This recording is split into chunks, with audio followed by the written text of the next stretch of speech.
Hello. Today we're going to continue reading our story of The Hobbit. Today we're going to learn about dwarves. You may notice I look a little different today. I am dressed like a dwarf. One of the things you're going to learn about when we read the story today is that dwarves have beards. Do you know somebody who has a beard? I do. And the dwarves in our story today are all going to show up wearing cloaks and hoods of all different colors. Now, before we begin, I'm going to show you a map of Middle-earth. This is a map of the land where our story takes place. And as we read the story, we're going to be learning about different places on this map. So far, we're talking about the Shire, and I've highlighted it right there. So that is where the Shire is. That is where Bilbo Baggins lives. That's where the Hobbits live. And as we continue our story, I will go through and we'll be highlighting the map and following the journey. Now, the first week we met Bilbo Baggins. In case you forgot, here he is. He is a hobbit. Hobbits are short. They're about half the size of a human. They have lots of hair on their heads and hair on their feet. The second week, we met Gandalf. Gandalf is a wizard. We learned that wizards wear tall, pointy hats and often carry a staff. And he is also wearing a cloak. Today, we are going to meet a couple of dwarves. When I say a couple, I actually mean a dozen dwarfs. There are so many dwarves, it might be hard to keep them straight. This is my cheat sheet so I can remember who is who. But the one thing you need to remember about our dwarves is that they all have beards. All right, shall we begin? When we left off, Gandalf had come to visit Bilbo, and he asked him to go on an adventure, and Bilbo kept saying, "Oh, thank you very much, good morning," and what he meant by that was, "Goodbye, I am not interested." So let us begin our story where we left off. The next day, he had almost forgotten about Gandalf. He did not remember things very well unless he put them down on his engagement tablet, like this: Gandalf, tea, Wednesday. Yesterday, he had been too flustered to do anything of the kind. Just before tea time, there came a tremendous ring on the front doorbell. And then he remembered. He rushed and put on the kettle and put out another cup and saucer and an extra cake or two, and ran to the door. "I'm so sorry to keep you waiting," he was going to say when he saw that it was not Gandalf at all. It was a dwarf with a blue beard tucked into a golden belt, very bright eyes under his dark green hood. As soon as the door was opened, he pushed inside just as if he had been expected. He hung his hood and cloak on the nearest peg and, "Dwalin at your service," he said with a low bow. Here is a picture of Dwalin. Do you see his long beard? He's not wearing his cloak in this picture, but we're going to hang up his cloak on our line here so that we can see all the different color cloaks our dwarves are wearing. So Dwalin is wearing a dark green cloak, and we're going to hang it right here.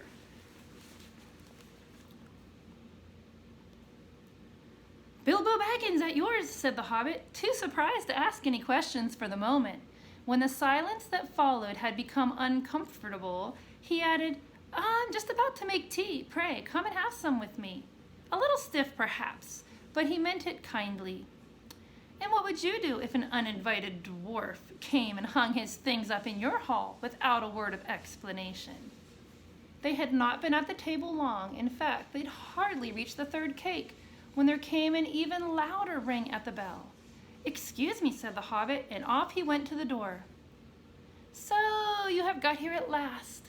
That's what he was going to say to Gandalf this time, but it was not Gandalf. Instead, it was a very old-looking dwarf on the step with a white beard and a scarlet hood. And he too hopped inside as soon as the door had been opened, just as if he was invited. "I see they have begun to arrive already," he said when he caught sight of Dwalin's green hood hanging up. He hung his red one next to it, and, "Balin, at your service," he said with his hand on his breast. So this is Balin, and here is his red cloak. We're going to hang it up right here next to Dwalin's.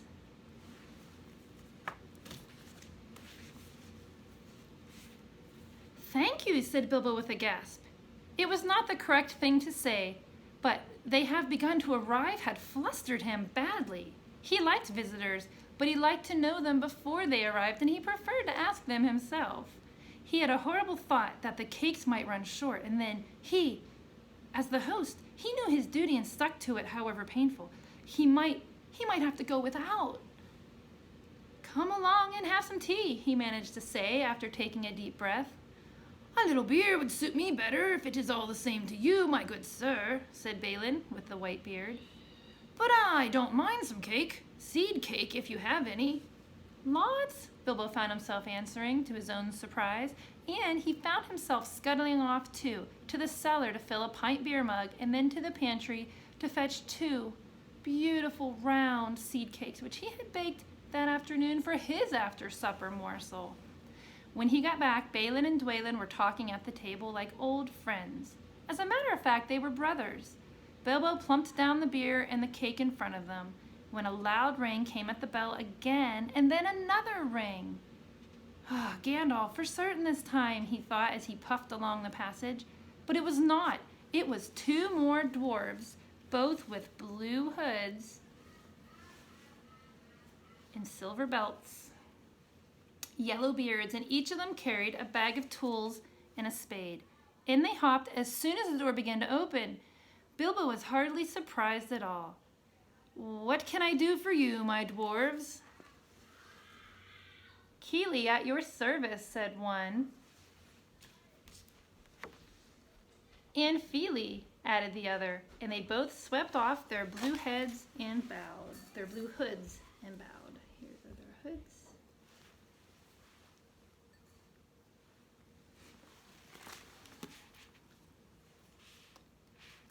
"At yours and your families," replied Bilbo, remembering his manners this time. "Dwalin and Balin here already, I see," said Kili. "Let us join the throng." "Throng?" thought Mr. Baggins. "I don't like the sound of that. I really must sit down for a minute and collect my wits and have a drink." He had only just had a sip in the corner while the 4 dwarves sat around the table and talked about mines and gold and troubles with the goblins and the depredations of dragons and lots of other things which he did not understand and he did not want to, for they sounded much too adventurous, when a ding-dong-a-ling-dang, his bell rang again, as if some naughty little hobbit boy was trying to pull the handle off. "Someone at the door," he said, blinking. "Ha! Some 4, I should say, by the sound," said Fili. "Besides, we saw them coming along behind us in the distance." The poor little hobbit sat down in the hall and put his head in his hands and wondered what had happened and what was going to happen and whether they would all stay to supper. Then the bell rang louder than ever, and he had to run to the door. It was not 4 after all. It was 5! Another dwarf had come along while he was wondering in the hall. He had hardly turned the knob before they were all inside, bowing and saying, "At your service," one after another. Dory, Nori, Oin, oh, there's Oin, I think I got off by one, and Gloin. Very soon, 2 purple hoods, here's our 2 purple hoods,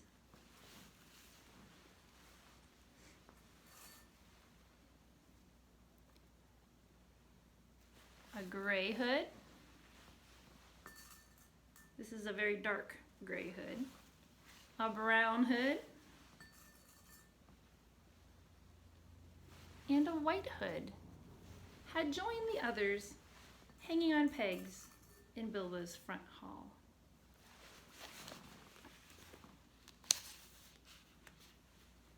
Already, it had almost become a throng. Some had called for ale, and some for porter, and one for coffee, and all of them for cakes. So the Hobbit was kept very busy for a while. A big jug of coffee had just been set in the hearth. The seed cakes were gone, and the dwarves were starting on a round of buttered scones. And there it came. A loud knock. Not a ring, but a hard rat-tap on the Hobbit's beautiful green door. Somebody was banging with a stick. Bilbo rushed along the passage, very angry and altogether bewildered and bewuthered. This was the most awkward Wednesday he ever remembered. He pulled open the door with a jerk, and they all fell in, one on top of the other. More dwarves, 4 more, and there was Gandalf behind, leaning on his staff and laughing. He had made quite a dent on the beautiful door, and he had also, by the way, knocked out the secret mark that he had put there the morning before. "Carefully, carefully," he said. "It's not like you, Bilbo, to keep friends waiting on the mat and then open the door like a pop gun. Let me introduce Bifer, Bofer,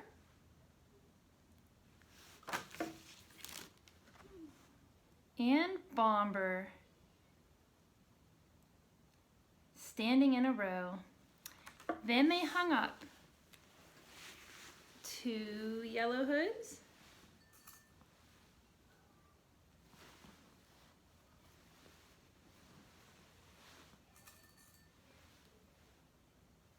and a light green hood. There's the light green.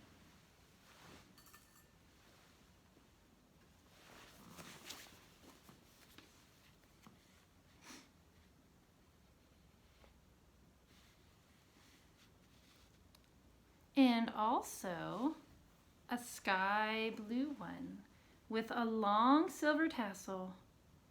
This last one belonged to Thorin, an enormously important dwarf, and in fact no other than the great Thorin Oakenshield himself.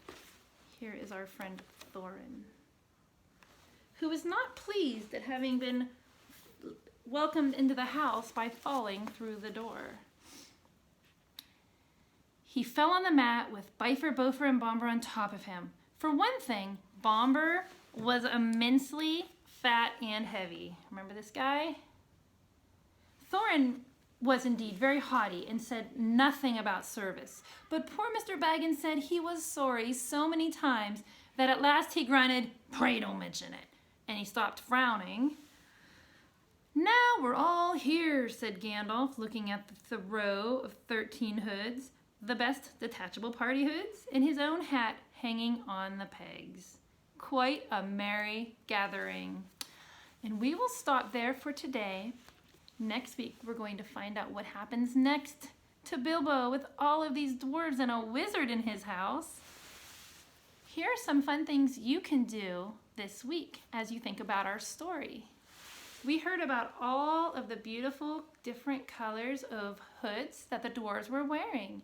See if you can find some things that are these colors in your house.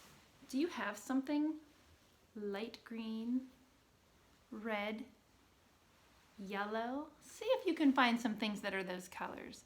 The other thing we're going to think about are beards. Remember, I told you that dwarves have beards. Fortunately, dwarf beards are not detachable like my own, so their beards do not fall off. But think about if somebody in your house has a beard. Do you think you would like to have a beard? It's a good question.